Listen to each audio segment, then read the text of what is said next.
Hi ಸ್ನೇಹಿತರೆ, ಇವತ್ತು ಮೊಳಕೆ ಹುರುಳಿಕಾಳು ಸಾರನ್ನ ಮಾಡುವಂತ ವಿಧಾನವನ್ನ ನೋಡೋಣ ಬನ್ನಿ. ನೋಡಿ, ನಿಮ್ಗೆ ಎಷ್ಟು ಬೇಕೋ ಅಷ್ಟು ಮೊಳಕೆ ಹುರುಳಿಕಾಳನ್ನ ತಗೊಂಡು ಚೆನ್ನಾಗಿ ಈ ರೀತಿಯಲ್ಲಿ 2 ರಿಂದ 3 ಸಲ ತೊಳೆದು ಕುಕ್ಕರಲ್ಲಿ, ನಾನು ಕುಕ್ಕರಲ್ಲಿ ಇಡ್ತಾ ಇದ್ದೀನಿ, ನೀವು ಪಾತ್ರೆಯಲ್ಲಿ ಬೇಕಾದ್ರೂ ಇಟ್ಕೋಬಹುದು. ಕುಕ್ಕರ್ ಹೀಟ್ ಆದ್ಮೇಲೆ ಸ್ವಲ್ಪ 1 ಸ್ಪೂನ್ ಅಷ್ಟು ಎಣ್ಣೆ ಹಾಕಿ ಅದಕ್ಕೆ ಸ್ವಲ್ಪ ಸಾಸಿವೆಯನ್ನ ಸೇರಿಸಿ ಒಂಚೂರು ಹಿಂಗ್ ಹಾಕಿ ಮತ್ತೆ ಒಂದು ಈರುಳ್ಳಿಯನ್ನ ಕಟ್ ಮಾಡ್ಕೊಂಡಿರುವಂತಹ ಒಂದು ಈರುಳ್ಳಿ ಮತ್ತೆ ಕರ್ಬೇವಿನ ಸೊಪ್ಪನ್ನ ಹಾಕಿ ಒಂದ್ ಸ್ವಲ್ಪ ಫ್ರೈ ಮಾಡ್ಕೊಂಡ್ರೆ, ಯಾಕೆಂತಂದ್ರೆ ಅದು ಸಾಂಬಾರ್ ಆದ್ಮೇಲೆ ನಾವು ಒಗ್ಗರಣೆಯನ್ನ ಕೊಡ್ತೀವಿ. ಆ ಒಗ್ಗರಣೆ ಕೊಡುವಂತ ಅವಶ್ಯಕತೆ ಇರಲ್ಲ ಈ ರೀತಿಯಲ್ಲಿ ಮಾಡಿದ್ರೆ.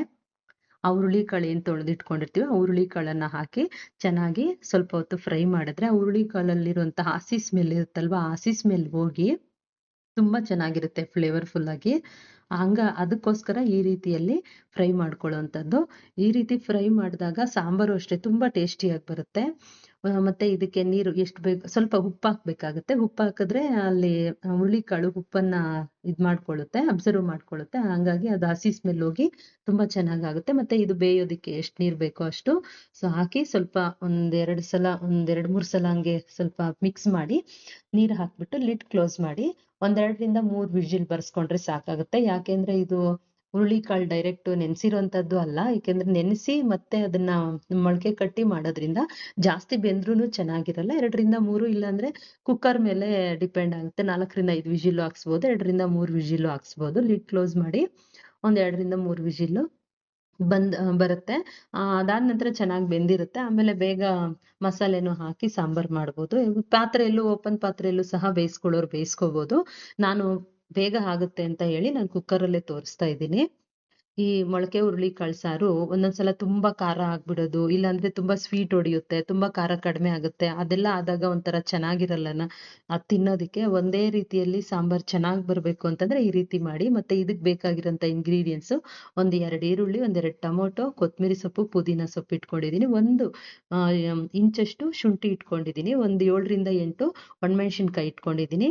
ನೆಕ್ಸ್ಟ್ ಚಕ್ಕೆ ಲವಂಗ ಸ್ವಲ್ಪ ಸ್ವಲ್ಪ ಹಾಕೊಳ್ರಿ. ಚಕ್ಕೆ ಲವಂಗ ಖಾರ ಜಾಸ್ತಿ ಆಗ್ಬಾರ್ದು. ಚಕ್ಕೆ ಲವಂಗ ಖಾರ ಸ್ವಲ್ಪ ಗಸಗಸೆ ಇಷ್ಟು ಇಟ್ಕೊಂಡಿದೀನಿ.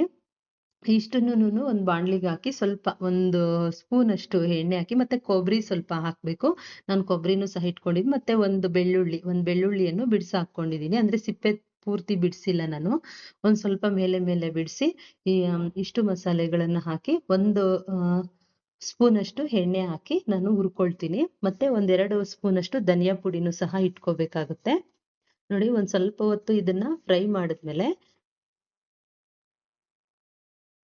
ಇದು ಫ್ರೈ ಮಾಡೋದ್ರಿಂದನೇ ತುಂಬಾ ಚೆನ್ನಾಗಿ ಬರುತ್ತೆ ಸಾಂಬಾರು. ಯಾಕೆಂದ್ರೆ ಕೆಲವರೆಲ್ಲ ಹಸಿ ಮಸಾಲೆಗಳೇ ಹಾಕಿ ಮಾಡ್ತಾರೆ, ಅದು ಒಂಥರ ಟೇಸ್ಟ್ ಬರುತ್ತೆ. ಆದ್ರೆ ನಾವ್ ಈ ರೀತಿ ಎಲ್ಲಾನು ಫ್ರೈ ಮಾಡ್ಕೊಂಡ್ರೆ ತುಂಬಾ ಚೆನ್ನಾಗಿ ಬರುತ್ತೆ. ಮತ್ತೆ ಪುದೀನ ಮತ್ತೆ ಕೊತ್ತಂಬರಿ ಸೊಪ್ಪು ಅಷ್ಟೇ ಸ್ವಲ್ಪ ಬಿಸಿ ಸೋಕ್ಬೇಕಷ್ಟೇ. ಬಿಸಿ ಹಾಕಿದ್ರೆ ಸಾಕು, ಅದು ಜಾಸ್ತಿ ಫ್ರೈ ಮಾಡುವಂತ ಅವಶ್ಯಕತೆ ಏನು ಇಲ್ಲ.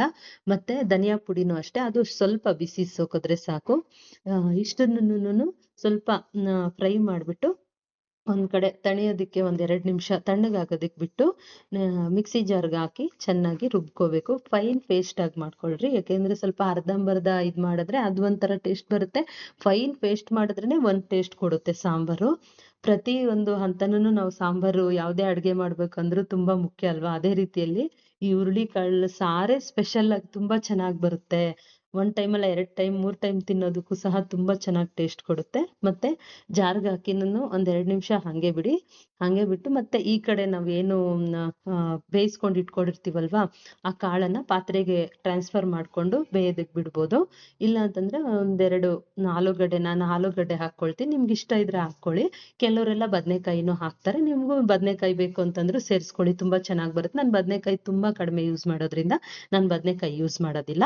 ಹಂಗಾಗಿ ನಾನು 1-2 ಆಲೂಗಡ್ಡೆ ಹಾಕಿ ಪಾತ್ರೆಯಲ್ಲಿ ಬೇಯೋದಕ್ ಬಿಟ್ಟಿದ್ದೀನಿ. ನಾನು ಮತ್ತೆ ಕುಕ್ಕರಲ್ಲೇ ನಾನು ಸಾಂಬಾರ್ ಜಾಸ್ತಿ ಮಾಡಲ್ಲ, ಅದಕ್ಕೆ ಟ್ರಾನ್ಸ್ಫರ್ ಮಾಡ್ಕೊಂಡು ಈಗ ಹಾಕೊಂಡಿರೋಂಥ ಮಸಾಲೆನ ಫೈನ್ ಪೇಸ್ಟ್ ಮಾಡ್ಕೊಂಡು ಮತ್ತೆ ಅದು ಆಲ್ರೆಡಿ ಇದು ಆಲೂಗಡ್ಡೆ ಎಲ್ಲ ಹಾಕಿರ್ತೀವಿ. 1-2 ನಿಮಿಷ ಬೇಯೋದಿಕ್ ಬಿಟ್ರೆ ಅದು ಚೆನ್ನಾಗಿ ಆಲೂಗಡ್ಡೆ ಬೇಗ ಬೇಯುತ್ತಲ್ವಾ. ನೋಡಿ, ಈಗ ಚೆನ್ನಾಗಿ ಬೆಂದಿದೆ, ಗೊತ್ತಾಗ್ತಾ ಇದೆ ನಿಮ್ಗೆ ಕುದ್ದಿರೋಂಥದ್ದು. ಅದು ತುಂಬಾ ಚೆನ್ನಾಗಿ ಆಗಿದೆ. ಆದ್ರಿಂದ ಅದಕ್ಕೇನೆ ಮಸಾಲೆ ನಾವು ರುಬ್ಬಿಟ್ಕೊಂಡಿರೋ ಮಸಾಲೆನ ನೀಟಾಗಿ ಅದಕ್ಕೆ ಸೇರಿಸ್ಬಿಟ್ಟು ನೀರು ಎಷ್ಟು ಬೇಕೋ ಅಷ್ಟು ಕನ್ಸಿಸ್ಟೆನ್ಸಿ ಹಾಕೊಂಡ್ರೆ ಮುಗೀತು. ಕನ್ಸಿಸ್ಟೆನ್ಸಿ ಹಾಕೊಂಡು ಮತ್ತೆ ಅದು ಎಷ್ಟೊತ್ತು ಬೇಯಬೇಕು ನೋಡ್ಕೊಳ್ಳಿ. ಒಂದು 5ರಿಂದ 10 ನಿಮಿಷ ಬೇಯಿಸ್ಕೊಂಡ್ರೆ ಹಸಿ ವಾಸನೆ ಹೋಗೋವರೆಗೂ. ಮತ್ತೆ ನಾವು ಉಪ್ಪು ಆವಾಗಲೇ ಕಡಿಮೆ ಹಾಕಿದ್ವಿ. ಇವಾಗ ನಿಮ್ಗೆ ರುಚಿಗೆ ತಕ್ಕಷ್ಟು ಉಪ್ಪನ್ನ ಹಾಕೊಂಡ್ರೆ ಸರಿ ಹೋಗುತ್ತೆ.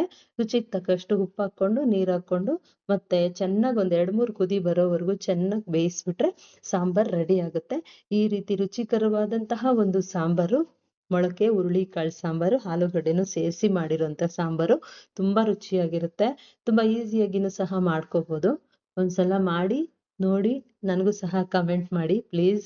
ಮತ್ತೆ ನಾನು ಈ ಒಂದು ಚಾನಲ್ಗೆ ಹೊಸಬ್ಳು, ಆದ್ರೆ ಈ ಒಂದು ಯೂಟ್ಯೂಬ್ ಫ್ಯಾಮಿಲಿಗೆ ಹೊಸಬ್ಳು. ನನ್ನನ್ನು ಸಹ ಸಪೋರ್ಟ್ ಮಾಡಿ. ಈ ರೀತಿ ಮುದ್ದೆ ಜೊತೆಯಲ್ಲಿ ಇದನ್ನ ತಿಂತಾ ಇದ್ರೆ ತುಂಬಾ ರುಚಿಕಟ್ಟಾಗಿರುತ್ತೆ. ನಮ್ಮ ಚಾನಲ್ನ ಸಬ್ಸ್ಕ್ರೈಬ್ ಮಾಡ್ಕೊಳ್ಳಿ. ಥ್ಯಾಂಕ್ ಯು ಸೋ ಮಚ್ ಸ್ನೇಹಿತರೆ. ನೀವೆಲ್ಲರ ಸಪೋರ್ಟ್ ನನಗೆ ಬೇಕು.